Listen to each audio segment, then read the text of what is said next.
mga bagay-bagay. Yan.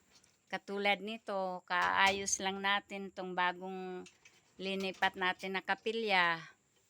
Yan, kasi nabubulok na po yung mga haligi nung unang kapilya. Ito, bago na naman to.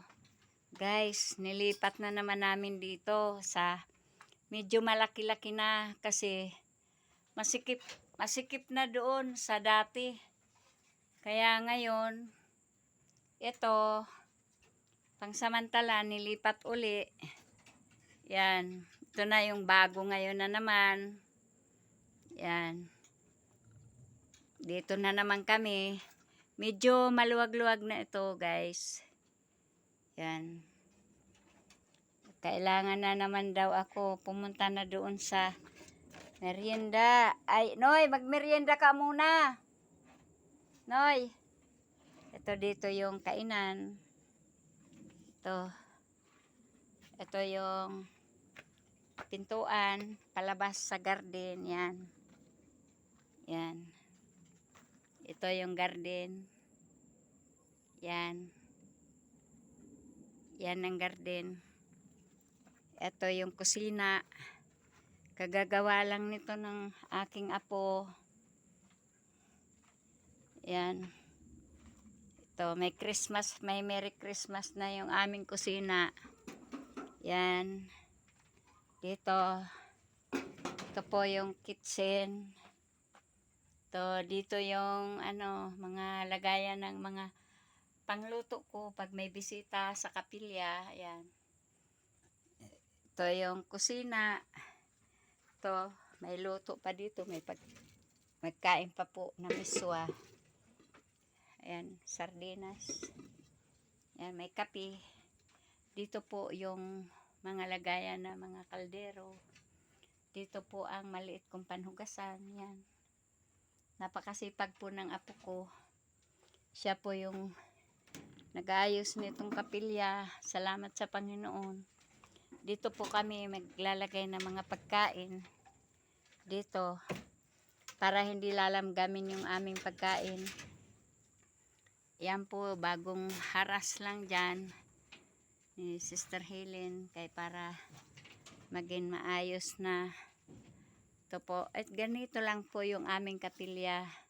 Mga kawakawayan lang po. Kaya wala naman po kaming budget pampagawa. Kaya ganito lang ang namin. Mahalaga, mayroon po mga pagdadausan ng gawain ng Panginoon. Yan. Kaya ngayon ko lang po ito na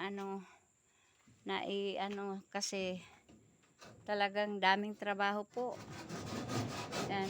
Masikip kahit malawak po ito, masikip pa rin kasi ang upuan namin po kunti lang. Wala po kaming mga upuan na plastic. Apat lang ang aming upuan na plastic. Yan. Dito po yung pulpito. Kahapon, pinabutasan ko sa apo ko yan. Kasi pag magmimensahe dito sa pulpito, madilim. Tapos yung aawit sa Panginoon, madilim po, nahirapan yung kumakanta, madilim yung mga litra na babasahin niya sa pag-awit. Hindi makita masyado. Kaya yan. Ito po yung Kaya pasensya na po. Ayan, pinakita ko lang yung pinaghirapan ng apo ko. Siya lang gumawa nito na kaya salamat sa Panginoon. Binigyan siya ng lakas ng Panginoon para matulungan sa gawain ng Panginoon. Hanggang dyan na lamang, guys. Ito yung palibot ng kapilya. Yan. Yan, palibot. Yan, yan. Yan ang palibot dito. Wala pa akong mga tanim dyan. Sige, dito na muna, guys. Ayan ang palibot ng kapilya. Sa taas po ako. Kitang-kita po yung kabundukan. Yan, mga kapatiran, nandito po nakatira sa mga kabundukan din. Sige, bye-bye. Hanggang dyan na lamang, guys. Thank you for watching. Please subscribe. Salamat.